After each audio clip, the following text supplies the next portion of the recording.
Hello, this is your host, Todd Lewis of the Praise of Value podcast. Don't forget to like, share, and subscribe, and hit the notification bell. Don't forget to follow me on Telegram, Twitter, and Facebook, and support me on the Subscribestar, Locals, and Buy Me a Coffee. So, this isn't actually part two of the military revolutions, which I had initially planned. I had an idea that just needed to come out, and you know how it is with ideas that need to come out. This one comes out first. And it's called Why Socialism Failed in the U.S. This is an idea I've been working on for a while. Bits and parts of these ideas have come out in roundtables and discussions with Keith Preston. But here I'm going to deliver a concise, direct delivery on why I think socialism in the United States, and by extension the broader Western world, has failed.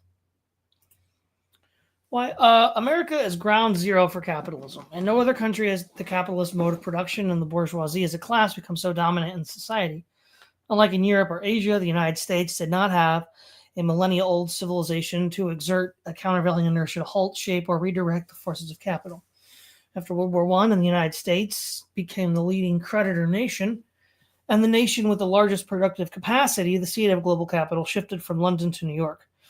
Labor movements developed in the 1870s as an organic response to the pressures of this mode of production, some socialistic and some not.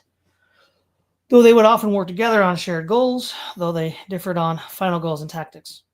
This was seen as a serious threat to capital, and as I have detailed elsewhere, was eventually totally defeated by the creation of a cultural war in the 1960s, which is a frozen conflict led by countergangs. That story I have told elsewhere. This story is why the socialists failed. The holy grail of socialism was to defeat capitalism at its roots, that is, in the overthrow of the bourgeoisie in North America. Before we go into the why of socialism's failure to defeat capital, we need to outline what a socialist strategy to win would look like. We can divide this into three categories: myth, organization, and action. The importance of myth can be found in Georges Sorel, who spoke of the general strike. Sorel is associated with the concept of the Sorelian myth, which he outlines in his Reflections on Violence, 1908. For Sorel, myths are an expression of a will to act. By appealing to this myth again and again, one can form a consciousness that through hyperstition eventually creates that reality. Most people lack the vision to see the thing in the future. A visionary or prophet or poet sees it and writes about it, speaks about it, and through the process of time, enough people begin to see it. Through their collective will and actions, what that vision becomes a reality. For the syndicalists, this is the general strike. Socialism, in a sense, is a sort of systems analysis of capital. Myth is the precondition even to organizing. When we look at capital as a system of inputs and outputs, one needs to zero in on its infrastructure, weak points, and how it hides social relations in order to justify itself. Let's start with something simple. If we look at a worker in the economy, he has a value that we can attach to him. Let us call it the worker labor value, or WLV. In a labor market that is closed, the WLV will be very high and allow the worker to organize and get better wages. For example, Europe after the Black Death. If the labor market is open, then the WLV will be, depending on the levels of openness, correspondingly lower. The latter condition is what capital seeks to establish and labor seeks to avoid. The goal then is a closed labor market with full or near full employment, a highly organized labor force driven by a Sorelian myth, and then a national strike across the U.S. which cripples capital. Nobody gets in, nobody gets out. With little to no unemployment, there is no scabs or strikebreakers to bring in. The government cannot put tens of millions of its own citizens in prison. This is what the win condition looks like. Marx, in his 1882 Russian preface to the Communist Manifesto, discusses how vital immigration is to the economic strength of capital. This is for two reasons: downward pressure on labor and increasing transaction costs for labor organizing. The first is simply true. The first is simple supply and demand. You increase the supply of labor in a market and its value goes down. The second is also simple. If you bring in men from different parts of the world with different customs, religion, and ethnicity, then you add more and more hurdles to overcome. The goal here is not to increase labor's unit action costs, but capitals. Immigration does the opposite. Any socialist scheme to organize immigrants should be ridiculed as the equivalent of organizing scabs, strikebreakers, and Pinkerton agents. According to The Verge, Whole Foods has a heat map to track each workplace diversity index. Quoting from The Verge, or quoting from The Verge, quoting from Whole Foods, store risk metrics include average store compensation, average total store sales, and a diversity index that represents the racial and ethnic diversity of every store. Stores at a higher risk of unionizing have lower diversity and a lower employee compensation, as well as higher store total sales and higher rates of workers' compensation claims, according to the documents. Translated, white men organize, women and racial minorities do not. This would be a no-brainer to Samuel Gompers from the CIO or Jack London, but peeling back the veil of hidden social relations to show working conditions has actually been the strong suit of American socialists. Not much needs to be said here. They were their own worst enemy in this case, as they embraced a lot of baggage that scared Americans away, such as support of the USSR. The failure herein lies with ideology. While right up until the 1980s, socialist and communist parties in the U.S. opposed immigration. That changed for a variety of reasons that can be summed up in the term subversion. Though I guess I should say by the 60s, the AFL-CIO was in favor of mass immigration, so it's complicated.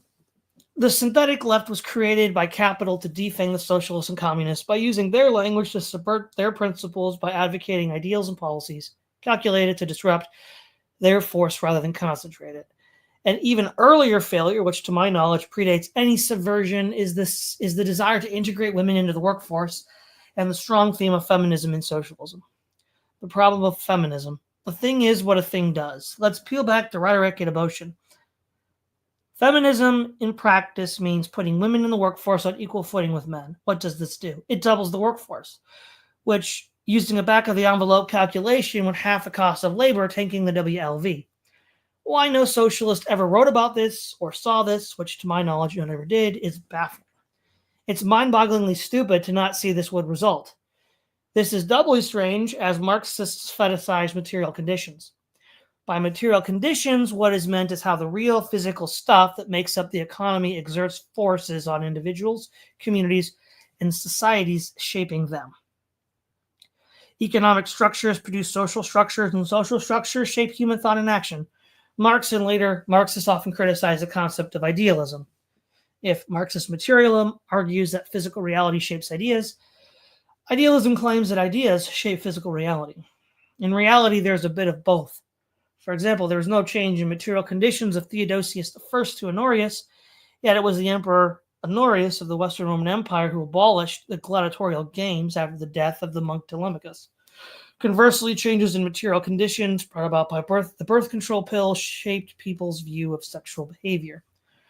Marxists will appeal to the material conditions until it comes to biological sex. Then they become the idealists they condemn. As a biological reality, men are bigger, faster, stronger, and more intelligent than women. Men have higher levels of bone density and more muscle mass. Women get pregnant, have periods, and lactate. Men do not. Somehow, material reality flies out the window in class theory. At least one Marxist I know of, E. Belfort Bax, admitted to such realities and argued that modern feminism was the political subjugation of men by women through the state in his Fraud of Feminism. It is a failure to appreciate these biological realities that dooms socialism. In any great political movement, women at best are auxiliary in their role. For example, Lenin didn't draft women into the Red Army, and we all know why. If we make this argument as abstract as possible and view men and women as fungible carbon units, doubling the number of fungible carbon units is bad for labor and good for capital. Furthermore, with these biological realities in play, women are a favored tool for tyrants to pressure men to get in line. Aristotle. Also, the things that occur in connection with the final form of democracy are all favorable to tyranny, dominance of women in the homes, in order that they may carry abroad reports against men, and lack of discipline among slaves for the same reason, for slaves and women do not plot against tyrants. And also, if they prosper under tyrannies, must feel well disposed to them and to democracies as well. The common people also wish to be sole rule. Politics 5.1313b. Now, we might say, okay, well, that's Aristotle, but what about socialists? Oh, George Orwell. This is speaking of Winston. He disliked nearly all women, and especially the young and pretty ones. It was always the women, and above all the young ones, who were the most bigoted adherents of the party, the swallowers of slogans, the amateur spies and nosers out of unorthodoxy. But this particular girl gave him the impression of being more dangerous than most. 1984. And then we have Bob Black, who's a post-left anarchist. Our ancestors, even as late as the 18th century, when they were far along the path to our present predicament, at least were aware of what we have forgotten, the underside of industrialization. Their religious devotion to St. Monday thus established a de facto 5-day week, 150 to 200 years before its legal consecration, was the despair of the earliest factory owners. They took a long time in submitting to the tyranny of the bell, predecessor of the time clock. In fact, it was necessary for a generation or two to replace adult males with women accustomed to obedience and children who could be molded to fit industrial needs. Even the exploited peasants of the Anshan regime rested substantial time back from their landlord's work. According to Lafrage, a fourth of the peasants' calendar was devoted to Sundays and holidays. And Shayanov's figures from the villages in Tsarist Russia, hardly a progressive society, likewise show a fourth or a fifth of peasants' days devoted to repose. Controlling for productivity, we're obviously far behind these backward societies. The exploited muziks would wonder why any of us are working at all. So should we. So again, how did this happen? Well, they brought women into the factories. Abolition of work. What these quotes show is that if we use the Marxist conception of material conditions, the social realities that develop as a result of this socio-sexual dynamic is that women will be snitches, not resist tyrants, and actually enforce propaganda guidelines. HR, anyone? This is the great contradiction of Marxist materialism. They ignore biological sexual realities in men and women. Women do not lead revolutions or form the rank and file of the soldiers, and women become snitches, corporate propaganda enforcers, and scabs. This was all self-evident from day one of the socialist project, and yet time and time again, through some sort of brain rot, they worked on adding women into the mix. Like with immigration, this raises the unit cost of labor organizing and actually helps corporations hold workers on a short leash. Again, we see the Whole Foods heat map. White boys organize. Can't have that. With this fundamental tethered to reality cut for the sake of ideological reasons, such as human equality and the Luciferian drive of revolutions to transgress nature, the door was wide open for an eventual capitulation on immigration, which has been seen in the last 40 years. The Obama-era slogan, diversity is our strength, was true from the point of view of the bourgeoisie, but downstream from their idealism, they ignored material realities. Large armies and workforces are kept diverse in order to prevent them from combining in a mutiny or revolution. Polybius. There were constant conferences hastily got together, sometimes in separate nationalities, sometimes of the whole army, and there being no unity of race or language among them, the whole camp became a babel of confusion, a scene of inarticulate tumult, and a veritable revel of misrule. For the Carthaginians, being always accustomed to employ mercenary troops of miscellaneous nationalities, in securing that an army should consist of several different races, acted wisely as far as the prevention of any rapid combination for mutiny or difficulty on the part of the commanders in overawing insubordination are concerned. But the policy utterly breaks down when an outburst of anger or popular delusion or intense dissension has actually occurred, for it makes it impossible for the commander to soothe excited feelings, to remove misapprehensions, or to show the ignorant their error. Armies in such a state are not usually content with mere human wickedness. They end up by assuming the ferocity of wild beasts and the vindictiveness of insanity. Histories, Book 1, Chapter 67. Christopher Petley from White Fury, a Jamaican slaveholder in the Age of Revolution, states, they, the slaveholders, presided over an intricate system of divide and rule. The slave trade helped this by ensuring that laborers on the plantation came from different West African regions and ethnic groups, or nations, as the planters sometimes called them. These different groups were not expected to cooperate. Taylor remarked that it was general policy in Jamaica to have the Negroes on an estate as a mixture of nations so as to balance one set against another, to be sure of having 2/3 join the whites in the event of any uprising. The theory behind this was that groups of Africans would refuse to join the rebellions plotted by other groups or by Creole slaves, choosing instead to serve their white masters in hopes of awards for their loyal service, and rebellious plots did indeed often founder on these sorts of divisions, failing to attract adequate support to tip the balance of power in favor of rebels. And the Whole Foods heat map, which I will read again. Store risk metrics involve average store composition, an average total store sales, and a diversity index that measures the racial and ethnic diversity of every store. Stores at higher risk of unionizing have lower diversity and lower employment compensation, as well as higher total sales, store sales, and a higher rate of workers' compensation claims, according to the documents. Okay, so what have we learned? A diverse workforce, a diverse army are easy to control by those in charge. Why would you, claiming to fight such a force, make sure that it gets what it wants?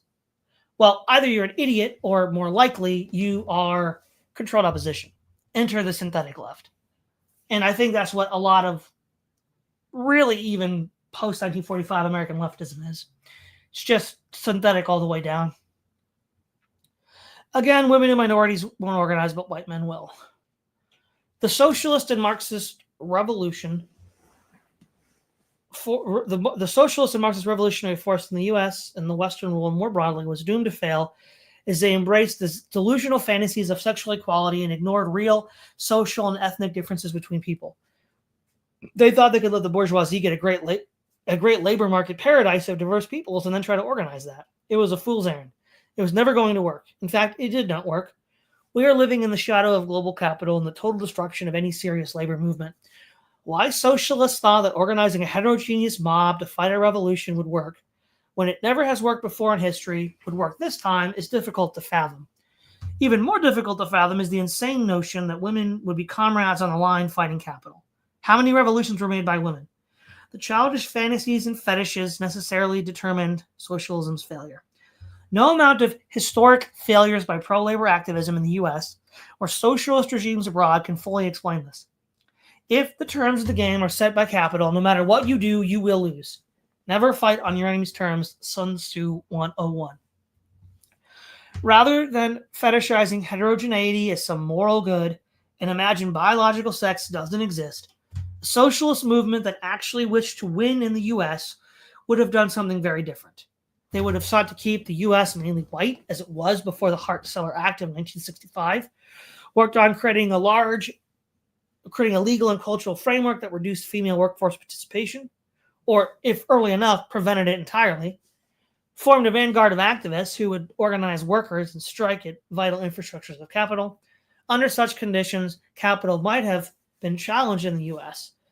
The idealist fantasies of socialist revolutionaries entail that this would never happen.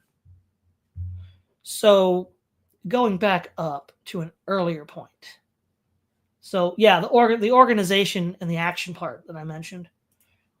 I don't understand it, right? Because for example, Engels criticizes the anarchists by saying that a revolution is rifles, cannons, and bayonets. Okay, so if you envision a revolution where you have large bodies of men fighting, women have no place in that. They've never had any place in that. So this delusional hand holding. Well, we're going to mobilize a large scale body of men to overthrow the bourgeoisie, but we're also going to do babysitting all the female revolutionaries. I don't know what that was supposed to be. That's absolutely insane. That's not going to work, and it didn't. And I bring this up because a lot of times what socialists will do is they'll look at the failures of the Soviet Union, this or that policy or this or that political intervention on the world stage, like in Vietnam or Afghanistan, from the Soviet point of view, I mean. And it's like, none of that actually matters. See, none of that actually matters because at the end of the day, they were still playing capital's game. And that's why they were never going to win. Least of all in the United States. And that's really what I'm getting at here, because you just can't ignore these biological realities. And again, early on, at least with regards to immigration, American socialists didn't ignore ethnic realities. Jack London was quite aware of them. I'm not aware of to what extent he died in 1916. To what extent that early on they were wanting female suffrage. That tended to initially come from the more educated classes of New England and parts of the Midwest, and tended to be more liberal, though of course anarchists also favored this. And so, there's that element, but that element just doesn't work. It's like, you're not, the goal is simple. It's always been simple. Full employment, full, organized labor, and then a day of the strike. That's it. Anything that gets in the way of that isn't going to work.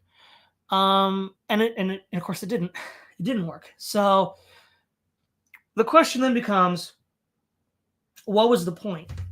Well, part of this, I think, was subversion by the synthetic left, which I argue goes back possibly as early as Trotsky, because there's no reason why he should have been let go by Cloud Dancy, MI6 agent, even though they knew he was going to overthrow Kerensky, who was a British ally fighting the Germans. But yeah, that's a whole different rabbit hole to go down. But then the question is, okay, what about this? I think ultimately that is just part of the original baggage of socialism. The early radicals were, going back to Britain, like, God was an anarchist and a socialist, and he was in favor of this. So, well, that's just not viable or feasible for any successful revolutionary action. And I think it's just a blind spot. It's just an ideological blind spot. Technology allows you to transcend nature, or at least give the appearance of transcending nature. And so, while on the one hand, they're going to talk about material conditions, they invent some, nonsense oppression narrative of women. It's like, well, okay, absent, all the things that they have in the 21st century, there's no way women in the Middle Ages could be doing these things. It's a physical impossibility. I thought your entire MO was studying physical material realities. Except when it comes to humans. That's the thing. That's the joke, right? Marxists are actually all idealists. They just refuse to admit it because that one fatal flaw was the end of the whole thing. And we can see that while the methods and tactics of the socialists have been picked up by the Islamists, they have not copied their mistake about biological realities. So they tend to be a bit more successful where they are the dominant culture. All right, let's see. We have Rick Verger.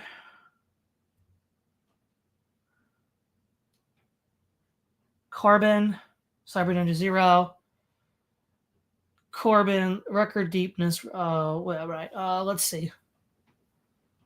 Early on, I thought a lot of union organizing didn't accept women. Some of them must have known.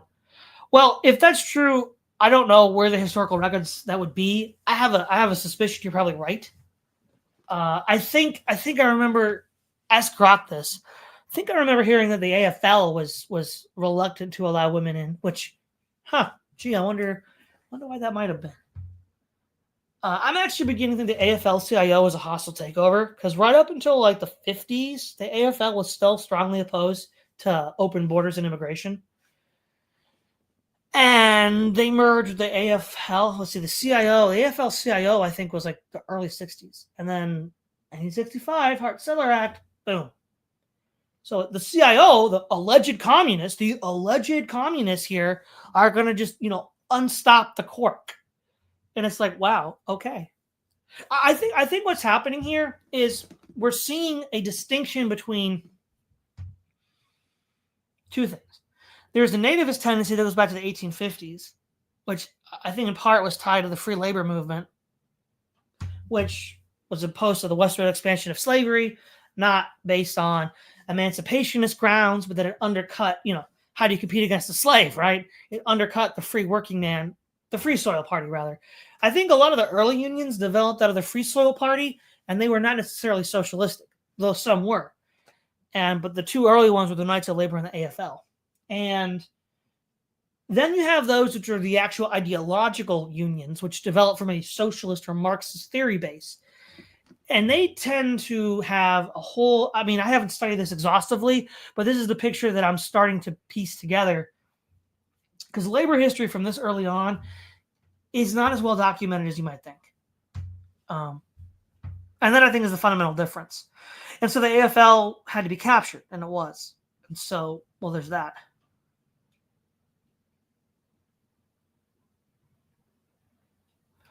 Record deepness. World War II was the crowbar that got women in the workplace, more than a widespread acceptance by the public. I'm not sure it was the unions of the socialist movement's first choice. Well, on a cultural, societal level, yes. World War II was the pivot point.